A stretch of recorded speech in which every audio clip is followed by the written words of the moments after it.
তারুণ্যের সমাবেশ সফলে পাঁচলাইশ থানা বিএনপির সাবেক গবেষণা বিষয়ক সম্পাদক হাফিজ উদ্দিন জান্টুর নেতৃত্বে বিপুল সংখ্যক নেতাকর্মী চট্টগ্রামের পলো গ্রাউন্ডের সমাবেশে যোগদান করেন। শনিবার দুপুরে নগরের শান্তিনগর এলাকা থেকে বিএনপি নেতা হাফিজ উদ্দিন জান্টুর নেতৃত্বে অনুষ্ঠিত মিছিলটি বিভিন্ন সড়ক প্রদক্ষিণ করে সমাবেশে যোগ দেন। এ সময় থানা বিএনপির স্থানীয় সরকার বিষয়ক সম্পাদক গোলাম মুস্তফা, বিএনপি নেতা আবুল কাশেম সহ আরও অনেকে উপস্থিত ছিলেন।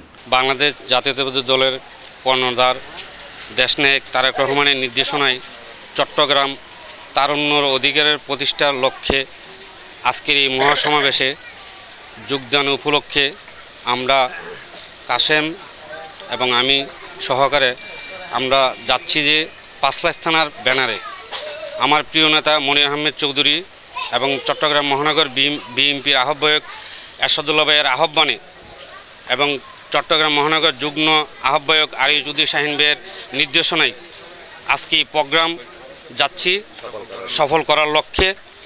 আমরা যাচ্ছি এখন জানি না, এখন কিন্তু খবর পাচ্ছি যে প্রোগ্রাম মাঠ একদম কানায় কানায় পূর্ণ হয়ে গেছে। তো আমরা যাচ্ছি যতটুকু যেতে পারি।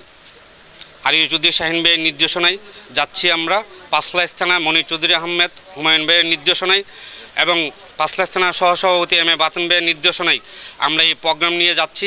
তারুণ্যর সমাবেশ সফল করার জন্য আমরা যাচ্ছি। এর আগে মাঠ পুড়ে গেছে শুনছি, আমরা যাচ্ছি। ডেস্ক নিউজ, প্রগতি 24 টিভি।